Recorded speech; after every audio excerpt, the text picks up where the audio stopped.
I just finished a thing. Just finished.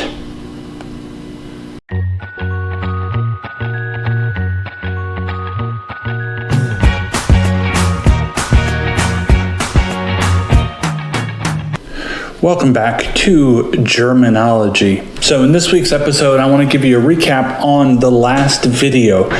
If you remember, in the last video, I talked about some of my 2021 goals.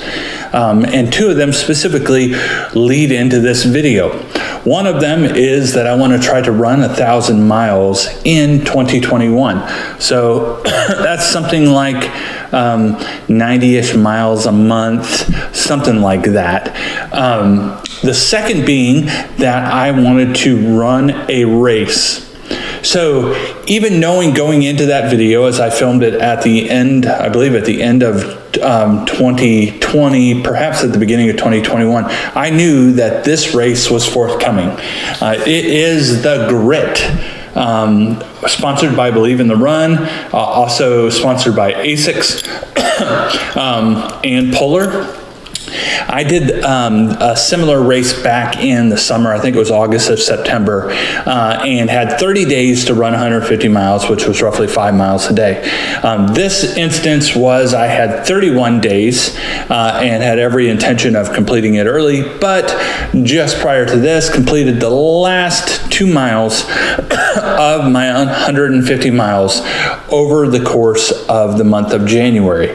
So what I want to do is just give you a readout. So I have checked off the official race, even though I am debating signing up for a 10K next Saturday. This officially checks that one item to have a race in the books for the calendar year, even though it was virtual. This does check it off the list. But let me give you my metrics of the race. As I mentioned, it is sponsored by Believe in the Run, ASICS, and Polar, I believe, which is the watch. It is called the Grit. It is available in multiple distances. Let's see, it has a 25, a 75, a 150, 225, and a 300. I did the 150 over the summer and felt like that was enough. I didn't want to push my body to do anything more because you really, at the end of 30 days of running that much, you really do, like, I got to hating it. But it was 31 days from January 1st to January 31st, and I had 150 miles to cover. I did all of that on the treadmill just because the weather was unpredictable. In fact, it just started raining a minute ago, which potentially could have gotten me wet during my run. Overall, I ran 25 days, which means I took 6 days off where I didn't run at all. That was not planned. It was just how it worked out. Days that I just didn't want to run, didn't feel it. It didn't fit into the calendar. What I liked to do is during the week is try to split the run into 2 shorter runs.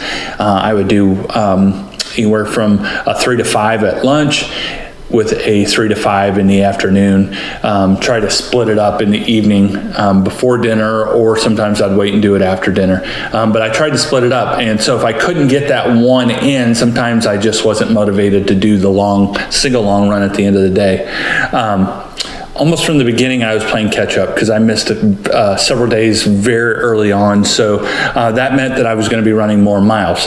Since I only ran 25 days rather than 5 miles a day, I averaged something like 6 miles a day. With my upper limit, I think I ran a 10 miler and my lower was like 2. Like I did a 2 today, and I know one other instance where I think I did a 2 miler. So I ranged in there. Often I was trying to shoot for 7 or 8 because I knew if I did a 7 and an 8, that basically equated to 3 days of running, 3 5-mile days. Overall, the duration of time, because in this race you have to log not only your miles, but you log the time it takes you to run. I ran 32 hours, 56 minutes, and 51 seconds. So well over 24 hours. My overall pace is 13.1 mile. I take that back, it's not miles per hour. it was just shy of 5 miles an hour. So that was very deliberate because everything's back to back, with very little rest. Again, 6 days rest. It just is a lot on the legs for someone that is not a competitive runner, definitely a back of the packer. At my fastest, I was a 10-minute mile, but just getting back into running in the last year, I just have given myself a lot more grace that I'm not going to stress over pace as much. So I have purposely throttled back to kind of my fast was a 12-minute mile, so 5 miles per hour was my fast pace. But knowing that I was doing 150 miles, a lot of back-to-backs, some of these running days involved walking.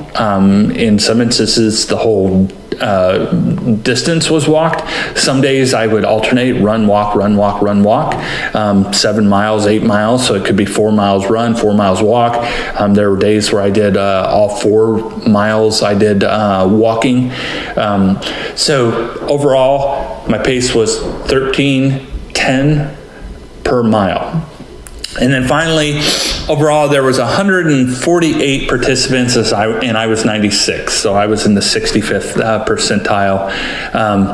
Yesterday, I was 70th. So based on what I ran yesterday, again, I ran 5 miles yesterday morning, and if I had finished my additional 2, I might have been a little higher. So I don't know what measures into that. I don't know if it's the speed or when you complete it. I don't know the metrics that figure into that. So I dropped something like 26 spots over the course of the last 24 hours. But all in all, I have checked this item off my list. As I mentioned, I am hoping to sign up for a 10K this next weekend. On the journey to 1,000 miles for the year, I am almost 2 months worth of running in 1 month. So if I did about 80-ish a month, I think that'd be 960 miles. So would almost be able to do 80 miles a month would be able to get me there. I think I figured that I could do 150 in this month and do 80 miles per month the rest of the year, and I would come up with an excess of about 30 miles, I think. So what I will do is I probably will save up that 30 for usage around the holidays, around Thanksgiving and Christmas, to have a couple weeks where I don't get in my miles. But what that means is that's 20 miles a week. So effective this next week, as we start February, I will be working towards 20 miles a week throughout the rest of the year. I know Tuesdays and Wednesdays will be definite running days. I will be trying to get 5 miles in at lunch just to knock it out and be done with it. And I'm thinking maybe Friday and Saturday are my other days. Depending, I can alternate. I probably will try to do Fridays, and then I will find maybe one of the weekend days. But there you go. There is the end. So the swag with this one was the medal and 2 buttons and the beanie. The last one was a bluff, a sticker, a t-shirt, and maybe something else. I can't remember what else. Oh, it was a pin, an enamel pin, which is in my car. And the sticker is on my car. So I liked that the swag was a little different this time, especially since this is a second iteration of a run. I'm guessing that they're going to do a summer iteration, August, September version of this again. I might sign up to do it again over the summer. Maybe I'll sign up to do a shorter distance, maybe like the 75, I don't know. But what the race does is it provides an additional level of accountability. So knowing that I've got these goals on my bucket list for the year, it gives me a good accountable mechanism for checking them off the list. So there you go. That is one of my goals checked off and good progress towards another. What about you? What kind of progress are you making on your 2021 goals? Have you had to adjust any goals based on the last 30 days? Since 2021 has started out sucking just as bad as 2020, maybe you've had to adjust some of them. That's okay. Stick with it, adjust your plan, and move move on from there.